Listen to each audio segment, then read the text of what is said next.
आगे चुनाव में आपका स्वागत है। इस वक्त हम पहुंचे हैं चांदनी चौक, जो कि एक दिल्ली की हॉट सीट मानी जा रही है। दोनों ही पार्टी, चाहे बीजेपी रही हो चाहे कांग्रेस, दोनों का ही दबदबा इस लोकसभा सीट पर रहा है और आने 25 मई को इस सीट पर लोकसभा चुनाव होना है, उसका मतदान होना है। प्रवीण खंडेलवाल बीजेपी से चुनावी मैदान में है, तो कांग्रेस के पुराने दिग्गज जेपी अग्रवाल इस सीट से कांग्रेस के टिकट पर अपनी किस्मत आजमा रहे हैं। लोगों से बात करेंगे और जानने की कोशिश करेंगे कि क्या क्या स्थानीय मुद्दे हैं और किन चीज़ों को लेकर वो इस बार अपने मत का प्रयोग करेंगे। कुछ लोगों से बात करने की कोशिश करते हैं। क्या ध्यान में रख के इस बार अपना वोट करेंगे आप? सुख शांति, no division, no divisive policies, no polarisation. विकास की अगर बात करें तो विकास को आप किस नजरिए से देखते हैं? कितना विकास इस क्षेत्र में हुआ है? नहीं, आपने तो किया है। खैर, ये चांदनी चौक में काफी विकास हुआ है। जो देश भर में या चांदनी चौक हो या दिल्ली हो, जनता देश के जो मान बढ़ा है ना, दुनिया में जो भारत का नाम रोशन हुआ है, और जो संस्कृति, देश का जो संस्कृति है, जो सनातन संस्कृति, उसको भी ध्यान में रखेगा। महंगाई को लेकर महंगाई नहीं अरे महंगाई क्या है? दाल कितने छोड़ के गया था कांग्रेस? 10 साल में कुछ नहीं बढ़ा है, केवल गैस गैस गैस। सुनो, कुछ नहीं बढ़ा है। युवा भी हमारे साथ, युवा से पूछ रहे थे। आप बताइए कि बेरोजगारी को लेकर क्या कहना चाहिए? मैं कुछ नहीं कहना चाहूँगा। बेरोजगारी में बंदे बोल रहे हैं कि बेरोजगारी में चीज़ें महंगी हो गई है। देखो, चीज़ें महंगी हुई है समय के हिसाब से। समय चेंज हुआ है तो चीज़ें महंगी हो गई है, नॉर्मल सी बात है। और जो ये बंदे, वो बंदे हैं जो बंदा काम नहीं करने में इच्छा है। जब काम नहीं करोगे तो ऑटोमेटिकली पैसा कहाँ से आएगा? आज के टाइम में नई जनरेशन जो नई जनरेशन आ रही है, अगर वो जॉब पे जाती है तो वो उसको सैलरी पता है किस हिसाब से मिलती है? इस जनरेशन के हिसाब से, ठीक है। तो उसको जो महंगाई है, उनको महंगाई नहीं नज़र आ रही है। जो पुरानी जनरेशन के बंदे हैं ना, जो मतलब पिछले कल्चर से काफ़ी पुराने हैं, तो वो बंदे कहते हैं भाई पहले का टाइम सही था, अब का टाइम तो नॉर्मल सी बात है। जब बंदा पुराना है तो ऑटोमेटिकली वो कैसे होगा पॉसिबल? तो चांदनी चौक की अगर खासतौर पर बात करें तो स्थानीय मुद्दे क्या है? किन चीज़ों को ध्यान में रख के यहाँ की जनता वोट करने वाली है? देखिए, यहाँ पे मुद्दे के नाम पे केवल व्यापारियों की समस्याएं हैं। उनको जीएसटी के बिलों से बहुत ज़्यादा प्रॉब्लम होती है। अगर सरकार सुन रही है तो एक नए जीएसटी में नया प्रोविज़न होना चाहिए कि जो एसएमई सेक्टर से लोग बिलोंग करते हैं, जो स्टार्टअप टाइप अपना बिजनेस शुरू करते हैं या कोई मैन्युफैक्चरिंग करते हैं, उनको एक तरीके से फेवर दिया जाना चाहिए कि वो अपने बिल को कहीं या अपने सामान को कहीं किसी प्रदर्शनी में या कहीं ले जा रहे हैं डिस्प्ले करने के लिए, उनको ये सहूलियतें मिलनी चाहिए। मेरी इतनी रिक्वेस्ट है। प्रवीण खंडेलवाल बीजेपी से है, कांग्रेस से जयप्रकाश अग्रवाल है, पहले भी यहाँ से करीबन 2 से 3 बार सांसद रह चुके हैं। क्या लगता है कि कौन ज़्यादा समस्याएं कौन समझता होगा? देखिए, प्रवीण खंडेवाल जी जो हैं वो तो नए हैं, अभी उनके बारे में कुछ कहा नहीं जा सकता, लेकिन व्यापारिक एसोसिएशन के अध्यक्ष हैं तो उनको ज़्यादा सहूलियतें मिल रही हैं। अब रही अग्रवाल जी की बात, तो अग्रवाल जी के पास तो भाई मिनिमम 40 साल का एक्सपीरियंस है चांदनी चौक की विधानसभा का। उसका फायदा मिलेगा उन्हें? फायदा तो मिलना चाहिए, लेकिन प्रॉब्लम ये हो रही कि उनकी उम्र इतनी ज़्यादा हो गई है कि लोग जो उनके बारे में जानते थे, जो युवा पीढ़ी वो पिछले 20 सालों से भूल चुकी है कि ये भी कोई सांसद हुआ करते थे हमारे। सबसे बड़ी समस्या यहाँ पे आ रही है उनके साथ। धारा 370, राम मंदिर, क्या लगता है कि ये इस वक्त प्रभाव डालेगा चुनाव पे? देखिए, धारा 370 का तो बात की बात है। राम मंदिर एक आस्था का विषय है, राजनीतिक विषय नहीं है, लेकिन कुछ लोगों ने उसको राजनीतिक विषय बना दिया। ठीक है, राम मंदिर मोदी जी ने नहीं बनाया, या मोदी जी ने कहा कि मैंने बनाया, या मैंने बनाया, नहीं कहा ना। ये जनता के पैसे से बना है, सुप्रीम कोर्ट का ऑर्डर है। लेकिन मैं इसको थोड़ा सा और लूंगा, सुप्रीम कोर्ट उससे पहले भी था, उससे पहले डिसीजन क्यों नहीं आया? वकील कौन खड़े करे? इन्होंने खड़े करे, जो यहाँ के माननीय सांसद थे, कपिल सिब्बल उसमें से एक थे। ये विरोध कर रहे थे उसका, फिर कहते हैं राम मंदिर का ताला राजीव गांधी ने खुलवाया। तो भाई बनवाया क्यों नहीं? तुमने मुद्दा बचा के रखा, इन्होंने मुद्दा खत्म कर दिया। फास्ट ट्रैक कोर्ट तब भी चल सकते थे, डिसीजन हाँ में आता या ना में आता, वो बात की बात थी, लेकिन आया नहीं। हमारे जो बेसिक बुनियादी मुद्दे हैं, सबसे पहले एजुकेशन, अनएम्प्लॉयमेंट और करप्शन, ये 3 चीज़ें जब तक देश से समाप्त नहीं की जा सकती, देश को विकासशील से विकसित भारत बनाने में। लग रहा है आपको कि बेरोजगारी, महंगाई है? बहुत ज़्यादा है, बेरोजगारी बहुत ज़्यादा है। आप देख रहे हो कैसे युवाओं को 4-4 साल के लिए अग्निवीर बना के सेना को सौंप दिए जाते हैं, और जिसमें से 75% लोगों को बाहर कर दिया जाएगा 4 साल बाद, और 25% को एम्प्लॉयड परमानेंट कर देंगे। तो ये काफ़ी विसंगतियां हैं आज के समय में। और इन्हीं में सबसे बड़ी बात एक और निकल के आती है कि जातिगत जनगणना का जो मुद्दा है वो बीजेपी को रखना चाहिए था। जो ये विफल रही है सबका साथ सबका विकास लेने की जो बातें करती है बीजेपी, तो वो मुझे नहीं लगता कि सबका साथ और सबके विकास के प्रति जरा सा भी इनका कदम है। अगर ऐसा होता तो ये जातिगत जनगणना करा के समाज की आर्थिक और सामाजिक स्थिति का पता करके उनको उनके हिसाब से रिजर्वेशन दिया जाता, या जो भी संभव होता वो मदद पहुंचाई जा सकती थी और उनकी आर्थिक और सामाजिक स्थिति का अच्छे से मूल्यांकन किया जा सकता था। जो भी एक युवा भी हमारे साथ है, बेरोजगारी की बात कर रहे हैं, तो आपको लग रहा है कि बेरोजगारी है? क्या आपकी क्वालिफिकेशन क्या, कहाँ तक पढ़ाई करी? सर मैं अभी 12th पास हूँ, बीएससी में एडमिशन कराया हूँ, फर्स्ट ईयर है। और जहाँ तक रही इनकी बात मैं सुन रहा था बेरोजगारी की, देखो बेरोजगारी कहीं भी नहीं है, सरकारी नौकरियाँ तब भी नहीं। आप तो अभी पढ़ोगे ना, आप तो फील्ड में उतरोगे, अभी तो आप गए नहीं हो। नहीं अभी नहीं गया हूँ, लेकिन अभी मतलब जैसे ये कह रहे थे अनएम्प्लॉयमेंट, वो चीज़ें नहीं है। और जहाँ तक ये कह रहे थे जातिगत जनगणना की बात अभी थोड़ी देर पहले, तो देखो जातिगत अगर जनगणना होनी चाहिए तो फिर वो चीज़ जातिगत जनगणना मुसलमानों में भी होना चाहिए, क्योंकि उनमें भी दलित। तो सबके लिए होती है, सबके लिए होती है कि एक समुदाय के लिए, एक आदमी के लिए नहीं होती। यही चीज़ तो नहीं होती, हिंदुओं को ही सिर्फ बांटा जाता है। सर, चुनाव नजदीक है, चुनाव नजदीक है, क्या ऐसे मुद्दे होंगे जिनको ध्यान में रख के इस बार अपने वोट डालेंगे? देखिए सर, एक तो देश में जो इंफ्रास्ट्रक्चर डेवलपमेंट हो रहा है वो हमारा मुद्दा है। इंफ्रास्ट्रक्चर डेवलपमेंट के बाद जो सुरक्षा से संबंधित जो मुद्दा है, तीसरा मुद्दा है कि आस्था का सम्मान करने वाली सरकार होनी चाहिए, आस्था पे प्रहार करने वाली सरकार नहीं होनी चाहिए। आपसे पूछना चाहूंगा, युवा है, लगता है कि देश में इस वक्त तो बार बार बात कही जाती है बेरोजगारी की, महंगाई की, लगता है वो है? बेरोजगारी और महंगाई तो है ही है, पर यहाँ पर अगर कोई इंडिया गठबंधन का सपोर्टर है, तो इससे पहले भी हम बात कर रहे थे, तो मैं उनसे ये पूछना चाहूँगा जो यहाँ खड़े हैं या जो देख रहे हैं कि इंडिया गठबंधन के पास आज प्राइम मिनिस्टर का क्या चेहरा है। आप एक बार उसका नाम बताइए, उसके बाद हम बताएंगे कि बेरोजगारी है। वो तो बात की बात है, चुनाव तो होने दीजिए पहले। चुनाव के मुद्दे क्या है, क्या ध्यान में रख के अपने वोट कास्ट करेंगे? आप प्रधानमंत्री को देख के वोट कास्ट करेंगे और कुछ चीज नहीं? एक फेस तो आपको चाहिए ना कि आपका देश कौन लीड करेगा अगले 5 साल के लिए। बेरोजगारी तो 47 से है, करप्शन 47 से है, ऐसा नहीं कि इन 10 साल में है। तब से लेकर के अब तक बेरोजगारी और करप्शन सब है, बस फर्क इतना है कभी ऊपर जा रहा है कभी नीचे जा रहा है। आपके पास एक चेहरा तो होना चाहिए देखने के लिए। मोदी है तो सब कुछ है, सीधी मोदी है तो सब कुछ है। महंगाई आई, जो भी हुआ, देश अपना अपने तरीके से चल रहा है। मोदी बड़ा या देश? मोदी बड़ा। सर आप बताइए कि क्या मुद्दे आपके होंगे जब आप अपना वोट कास्ट करने जाएंगे? आपने लिए क्या सुविधाएं देखना चाहेंगे, क्या मुद्दों को ध्यान में रखेंगे? देखिए सबसे पहले तो महंगाई, और सबसे बड़ा जो डाका डाला जा रहा है वो विद्यालय में डाला जा रहा है। विद्यालय के जितने भी प्रबंधक हैं वो अपनी मनमानी फीस बढ़ा रहे हैं। हर साल वो 500 के बजाय 1000 कर देते, 1000 के बजाय 2 कर देते हैं।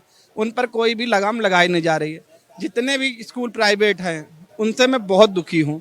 और दूसरी बात, आप जितने भी रेलवे स्टेशन हैं आप वहाँ जा देखिए, कोई भी नई ट्रेनें नहीं चल रही। गरीब आदमी के लिए, ये वंदे भारत और ये सब गरीब आदमी के लिए सर, गरीब आदमी के लिए, बड़े आदमी के लिए बनी हो प्लेन एयर, हाँ वो एयरपोर्ट भी बने हैं, बहुत सारे एयरपोर्ट भी बने हैं, तो उसके लिए नहीं। मैं जैसे आम आदमी, हमें ट्रेन से जाना है तो इसमें क्या होता है, पहले जनरल डिब्बे 5-6 होते थे, अब 2 कर दिए गए हैं। आप किसी भी ट्रेन में देख लीजिए, इतनी ज़्यादा भीड़ हो रही है कि आप उसमें चल नहीं सकते।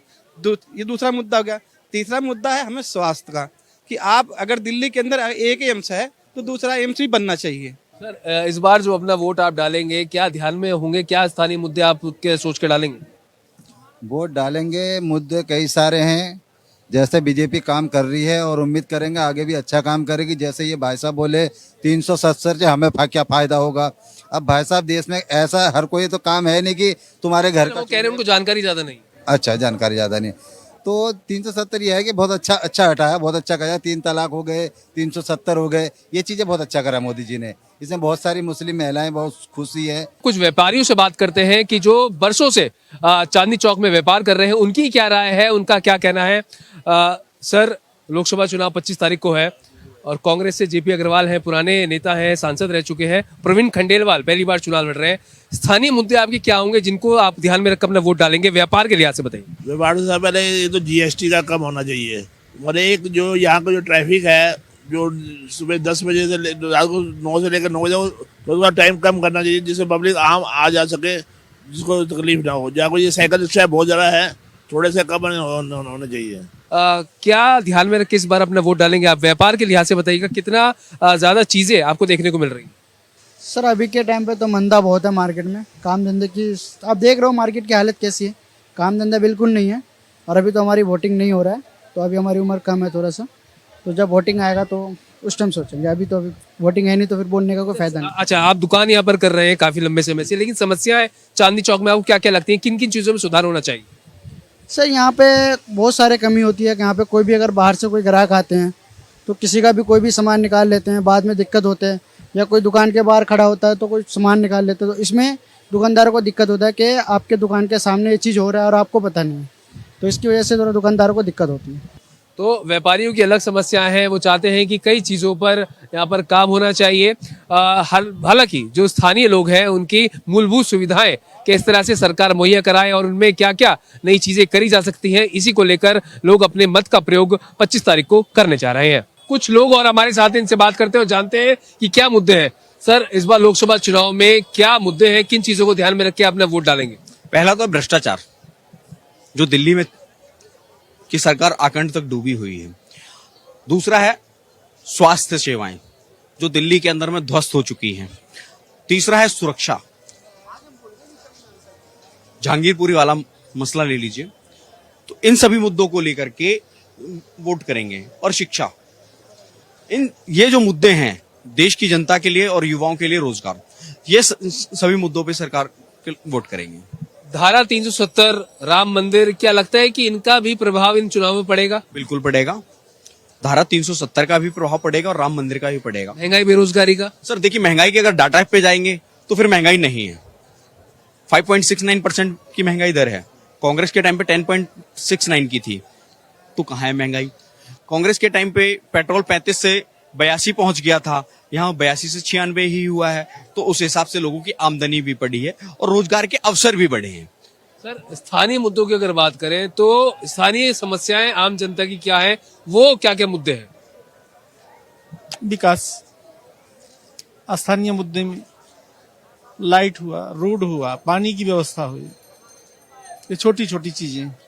और जहां तक है ये सरकार जो है ज्यादा से ज्यादा मुहैया करवाने की कोशिश किया है। हम यूपी से हैं और जहां से हैं वहां पे बहुत अच्छा काम है। एक तरफ जयप्रकाश अग्रवाल खड़े हुए हैं कांग्रेस की तरफ से, तो वहीं एक तरफ प्रवीण खंडेलवाल है बीजेपी की तरफ से। लंबा राजनीतिक अनुभव है जेपी अग्रवाल का और कई बार चांदनी चौक से सांसद भी रह चुके, तो लगता है कि यहाँ की जनता की जो समस्याएं वो बखूबी जानते हैं। देखिए, समस्याओं को जानते जरूर हैं, मगर उनके निवारण के लिए उन्होंने कुछ किया नहीं। कोविड के दौरान में प्रवीण खंडेलवाल जी व्यापारी वर्ग के साथ में खड़े रहे, व्यापारियों के लिए उन्होंने कार्य किए। मगर जब कोविड के दौरान में वैक्सीनेशन का ड्राइव ले लीजिए या कुछ और ले लीजिए, उस समय में प्रवीण खंडेलवाल जी ही व्यापारी वर्ग के लिए साथ में खड़े थे। जयप्रकाश अग्रवाल जी और उनकी पार्टी तो कोविड वैक्सीन का विरोध करने में लगी हुई थी कि डाटा पब्लिश कीजिए कि क्या प्रशिक्षण हुआ है, क्या नहीं हुआ है। तो उन्होंने तो उस ड्राइव को ही असफल करने की कोशिश की। सर, क्या मुद्दे होंगे इस बार अपने जब वोट डालेंगे? आप स्थानीय हैं चांदनी चौक के, क्या क्या मुद्दे हैं? क्योंकि जिस तरह से आपकी उम्र भी है, आपने देखे होंगे कई चुनाव और कई बड़े नेताओं को देखा होगा। मैंने नेहरू जी से लेकर मनमोहन सिंह जी तक का सारे प्रधानमंत्री देखे हैं। मेरी 70 साल की उम्र है। जो मोदी जी का 10 साल हैं, ये स्वर्ण काल है, स्वर्ण काल। इनकी कोई मिसाल नहीं, इनकी कोई मिसाल नहीं है। खाली अगर चांदनी चौक की भी बात करी जाए, एक तरफ जेपी अग्रवाल है और दूसरी तरफ प्रवीण खंडेलवाल। हाँ, जेपी अग्रवाल जी तो बहुत पुराने हैं, खंडेलवाल जी भी हैं। जीतेंगे खंडेलवाल जी। दिल्ली की 7 सीटें बीजेपी जीतेगी। बाकी दिल्ली का विकास तो मैं नहीं कह रहा, लेकिन जो सारे देश का विकास हुआ है वो मोदी जी के विकास से ही मोदी जी आएंगे। बीजेपी विकास से ही मोदी जी के विकास से मोदी जी आएंगे। एक बात हमें बताइए कि मोदी जी ने कौन सा विकास किया था जो विकास से मोदी जी आएंगे? ये अंकल से पूछिए आप। ये एक आप अपनी बात बताइए। 1 सेकंड में वो डिबेट हो जाएगा, वो डिबेट। मैं खंडवा की बात कर रहा हूँ, ठीक है? व्यापारी हैं, व्यापारी हैं यहाँ के, ठीक है? व्यापारी लोग उनको जानता है। आप एक बात ये भी तो बताइए कि इस चांदनी चौक के एरिया में और सदर बाजार तक जितने भी व्यापारी है, कितने दिल्ली के अंदर में चांदनी चौक के अंदर में रहने वाले हैं, जो कहने का मतलब है कि खंडवाल जी को वोट कर देंगे और उनको समर्थन कर देंगे। अरे आपका वोट होगा तभी ना आप वोट कीजिएगा यहाँ। चलिए हमने मान लिया, आप यहाँ के स्थानीय हैं, आप समस्या बताइए, क्या दिक्कत है आपको यहाँ पर? बहुत बड़ी समस्या है। कहने का मतलब है कि ऐसी समस्या है कि जैसे कि यहाँ पे सुविधा की बात किया जाए तो जल वगैरह ये सब चीज का बहुत बड़ा समस्या है। ठीक है, जल तो केजरीवाल के अंडर आता है, जल हाँ जल तो केजरीवाल जी के अंदर आता है ना, खंडेलवाल जी के अंदर तो नहीं आता। मुझे लगता है कि जैसे जेपी अग्रवाल हैं, पुराने नेता हैं, अब यहाँ की समस्याओं को बखूबी जानते होंगे। हाँ बिल्कुल जानते हैं, वो पुराने हैं, कांग्रेस के पुराने नेता हैं, वो काफी चुनाव लड़ चुके हैं, वो जीते भी हैं, 1-2 बारी जीते हैं। पिछले 2 बार से हर्षवर्धन यहाँ से सांसद चुन के गए हैं, अब उनको टिकट नहीं दिया प्रवीण खंडेलवाल को, तो लगता है कि हर्षवर्धन ज्यादा अच्छे उम्मीदवार हो सकते थे, अब प्रवीण खंडेलवाल अच्छे हैं। सबको चांस मिलना चाहिए, इतने कार्यकर्ता हैं, अगर एक ही को बार बार देते रहेंगे सबको चांस मिलता है। अब भाई साहब कह रहे विकास नहीं हुआ, विकास देखिए सड़कों का जाल बिछ गया, शौचालय बन गए, उज्ज्वला में गैस सिलेंडर मिल गए, सब बहुत विकास हुआ है। बहुत विकास हुआ, लगता है कि बहुत विकास कार्य हुए हैं और जो मौजूदा सरकार है वही आएगी, इंडिया अलायंस का कुछ चांस नहीं। देखिए इन्होंने मोदी जी ने ये 10 साल में जितने काम करा है, आज तक हमें नहीं लग रहा कोई प्रधानमंत्री इतने काम करके गए होंगे। मोदी जी ने बहुत काम किया है, काम गिनवाओ तो कम से कम 20 काम से ऊपर हो जाएंगे 10 साल के अंदर में, 20 काम से ऊपर हो जाएंगे। बहुत बढ़िया काम किया मोदी जी, इन मुद्दे पे वोट मिलेंगे मोदी जी का। सर आपसे जानना चाहूंगा कि स्थानीय मुद्दे क्या हैं, किन चीजों को ध्यान में रख के आप अपने मत का प्रयोग करेंगे? एक तरफ बीजेपी की तरफ से प्रवीण खंडेलवाल है, कांग्रेस की तरफ जेपी अग्रवाल। बीजेपी काम कर रही है, ऐसा तो नहीं काम कर रही है। जिन लोगों को दिख रहा है वो वोट वहीं डालेंगे और वो आएंगे भी मोदी जी। जाके देखो, बाहर देखो, गांव वगैरह में देखो, जाके सड़कें वगैरह देखो, जाके यूपी वगैरह में तो पता चलेगा। वहाँ भी दिल्ली में थोड़ी काम दिखेगा। चांदनी चौक बढ़िया काम हुआ है पिछले साल में, सांसद से कुछ यहाँ के, लेकिन पिछले सांसद को बदल दिया गया है, दूसरे को टिकट दिया इस बार, तो उससे क्या फर्क पड़ेगा? आना तो बीजेपी वालों ने है, इधर जीतेंगे वो। तो प्रधानमंत्री के नाम पे, मतलब उनके चेहरे पे वोट है, कैंडिडेट के नाम पे वोट नहीं। मोदी जी की शक्ल पे वोट पड़ेगी। बाकी तो बात जो काम करने वाले खंडेलवाल वो भी नया, वो काम करेंगे, ऐसा नहीं काम करेंगे। बाकी बीजेपी आएगी, बहुमत से आएगी। बहुत शुक्रिया। तो ये थी यहाँ पर चांदनी चौक की जनता, जिसमें व्यापारी भी हैं, हम जनता भी। इनके साफ तौर पर कहना है कि विकास कार्य हुए हैं, सबकी अलग अलग अपनी शिकायतें हैं, मांग है। किसी का कहना है विकास अच्छा हुआ है, दोबारा प्रधानमंत्री नरेंद्र मोदी को होना चाहिए, तो कोई महंगाई बेरोजगारी से परेशान है। अब देखना महत्वपूर्ण होगा कि चांदनी चौक की जनता 25 मई को कौन से बटन का चयन कर किस उम्मीदवार को जिताती है। कैमरा पर्सन मन्नू के साथ प्रशांत त्यागी, भारत एक्सप्रेस, चांदनी चौक।